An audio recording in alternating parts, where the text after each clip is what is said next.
Hello student, welcome to this video. स्वागत है आपका इस नए वीडियो में। अर्धवार्षिक परीक्षा 2022-23 कक्षा 11वीं विषय राजनीति शास्त्र के लिए क्वेश्चन पेपर हम लेकर आ चुके हैं।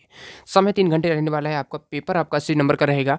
यहाँ पर आप देख सकते हैं सभी प्रश्न अनिवार्य हैं। 1 से 5 तक वस्तुनिष्ठ होंगे, 6 से 15 2 अंक के, 16 से 19 3 और 20 से 23 4 नंबर वाले प्रश्न रहने वाले हैं। तो यहाँ पर सही विकल्प का चयन करना है। पहला क्वेश्चन आपका पूछा गया, भारतीय संविधान पूर्ण रूप से कब लागू हुआ था? तो भारतीय संविधान जो है पूर्ण रूप से 26 जनवरी 1950 को लागू हुआ था। तो इसमें फर्स्ट ऑप्शन आप टिक कर लेंगे। अगला क्वेश्चन देखिए, जनता और सरकार के बीच एक कड़ी के रूप में कौन कार्य करता है?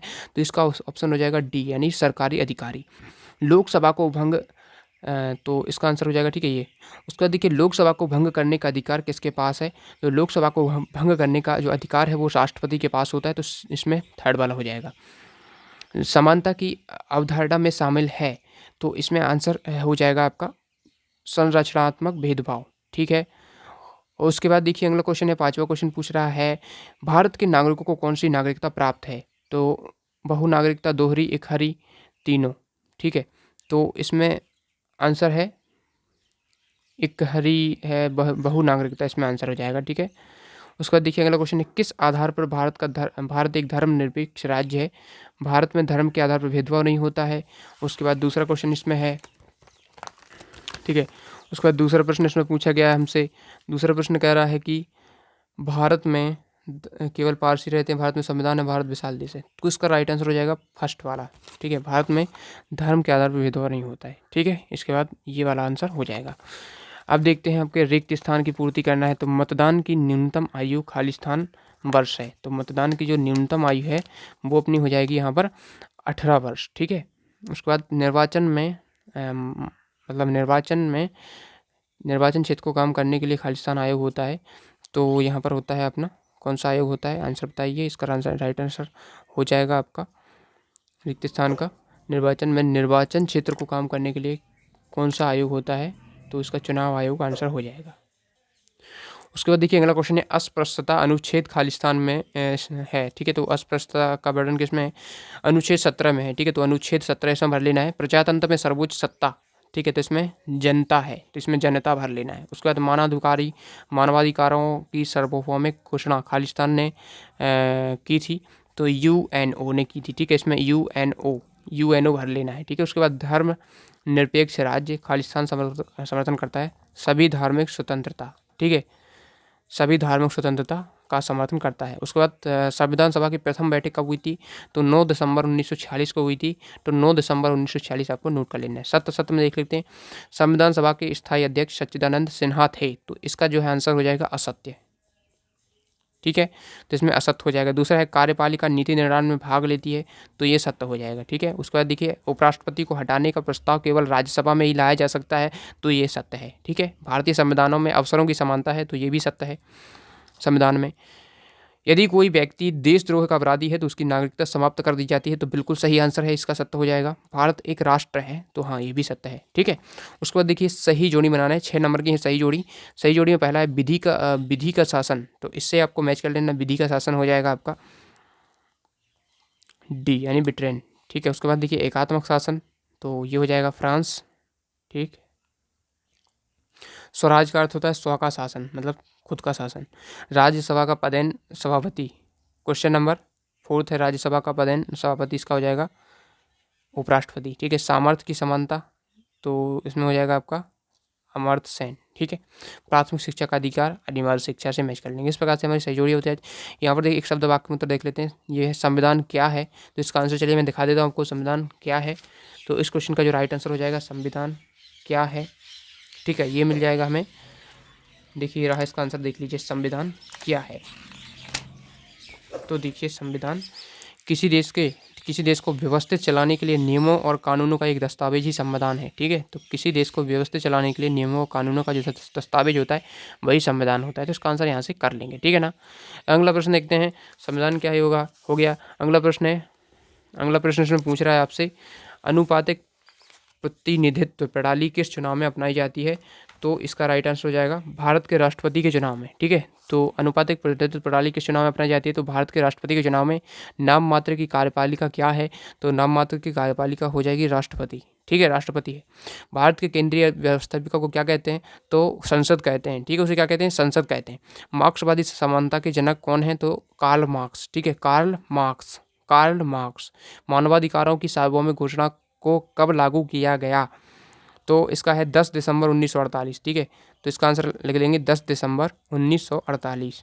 उसके बाद ये राष्ट्रवाद का शाब्दिक अर्थ क्या होता है? तो राष्ट्रवाद का शाब्दिक अर्थ होता है राष्ट्र के प्रति निष्ठा और इसकी प्रगति। ठीक है, राष्ट्र के प्रति निष्ठा और इसकी प्रगति, इसका आंसर आप लिख लेंगे। अब देखिए, संविधान सभा के कोई 2 सदस्यों के नाम लिखना है।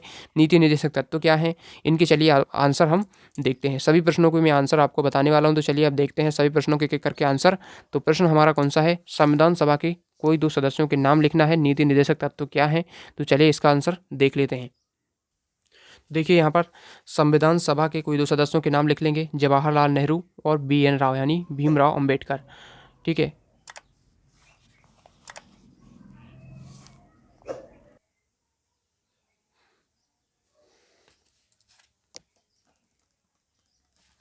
तो देखिए इस क्वेश्चन का आंसर हो जाएगा संविधान सभा के कोई 2 सदस्य। इस प्रकार से आप लिख सकते हैं, जवाहरलाल नेहरू, BN राव। इस प्रकार से 2 सदस्य हो जाएंगे। उसके बाद देखिए नीति निर्देशक तत्व क्या है? तो देखिए नीति निर्देशक तत्व यहाँ से इसका आंसर यहाँ से आप कर सकते हैं। ठीक है, नीति निर्देशक तत्व क्या होते हैं? भारतीय संविधान में वर्णित होते हैं। ठीक है, तो इस प्रकार से देख लीजिए। उसके बाद देखिए सार्वजनिक व्यस्क मताधिकार क्या है? यानी कि जो सार्वजनिक व्यस्क मताधिकार होता है वो क्या होता है? तो इसका जो आंसर है वो मैं आपको बता दूं। इसका आंसर आप यहाँ से कंप्लीट कर सकते हैं। तो देखिए सार्वजनिक वयस्क मताधिकार यहाँ से आप लिख लेंगे। ठीक है, सार्वजनिक वयस्क मताधिकार क्या होता है, इस प्रकार से इसको समझा सकते हैं। उसके बाद देखिए अगला प्रश्न है, कार्यपालिका किसे कहते हैं? कार्यपालिका किसे कहते हैं? तो चलिए इसका आंसर मैं आपको बता दूं। कार्यपालिका क्या है? कार्यपालिका किसे कहते हैं, वही चीज़ है। तो देख लीजिए कार्यपालिका किसे कहते हैं।